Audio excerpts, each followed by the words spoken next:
David Littleproud, thanks for joining me. First up, your reaction to the Reserve Bank's interventions. What can this do? It's really their last shot in the locker, isn't it? Well, obviously that, along with the stimulus that the federal government's provided, the $17.6 billion already, and there'll be more stimulus to come. Obviously, the RBA's made this determination. It's now important that the banks pass this on. We all have to do our bit in these times, and particularly for the agricultural sector. It's important that the banks pass this on to those agricultural loans to help those farmers who are recovering from drought and fire and flood up in northwest Queensland recently. This is an opportunity for them to do their bit for the agricultural sector, which is the foundation stone of keeping our nation safe through food security at the moment. And it's important the agricultural sector supported through it.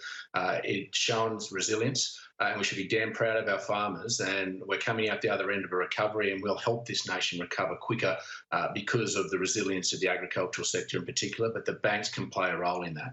Well, give us a picture of what's going on here. You are the Agriculture Minister, the Drought and Emergency Response Minister. As you mentioned, we're coming out of a drought, which will perhaps be passed or declared passed in coming months. Obviously, we've had a horrible summer of bushfires.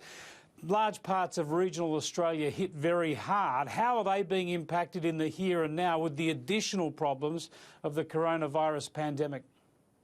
Yeah, look, Chris, it's important to understand we're not out of the drought yet. It'll take 2 or 3 average years to help cash flows recover, but rain has just changed the psychology like that. It's amazing where those that have had rain, the confidence has changed overnight, that we're going to produce the best food and fibre in the world again and at large quantities when the world needs it the most. So that's changed the psyche significantly and the confidence. And that's important.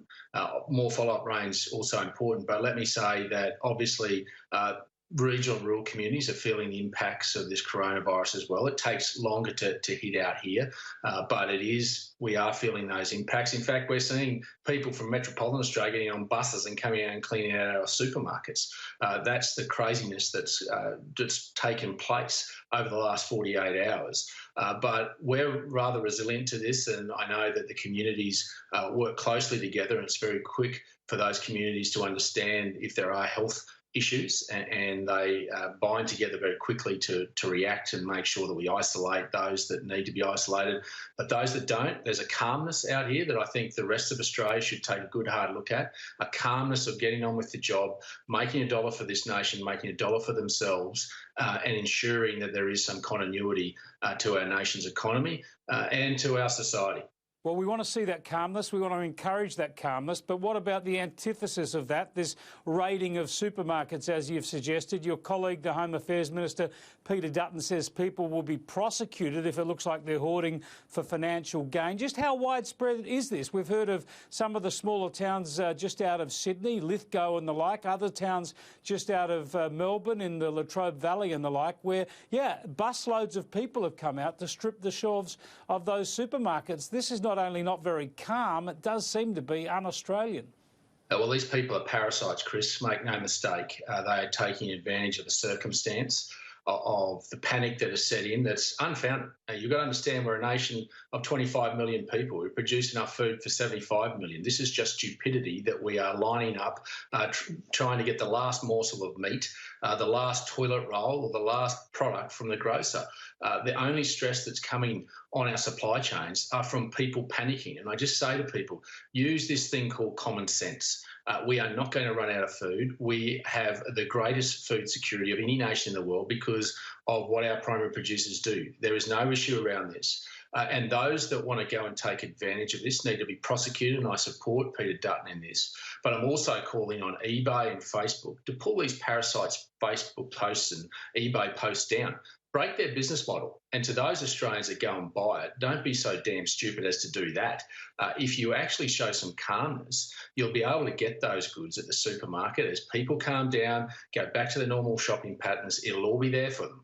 So don't pay over the odds, break these people's business model, but we're also going to go and prosecute them. And I applaud Peter Dutton for the proactive stance he's taken. I'll be standing shoulder to shoulder with him because it's also been seen just down the road here. I've heard only reports today that just outside Brisbane at Boona, that there's been a busload that have come out from Brisbane and cleaned out the shops. You've got to understand some of these communities we're seeing people having to travel up to an hour and a half to come in to do their shopping once a week. And then when you get these parasites come and clean out the shop, they come in and they don't have what they're looking for in the shops.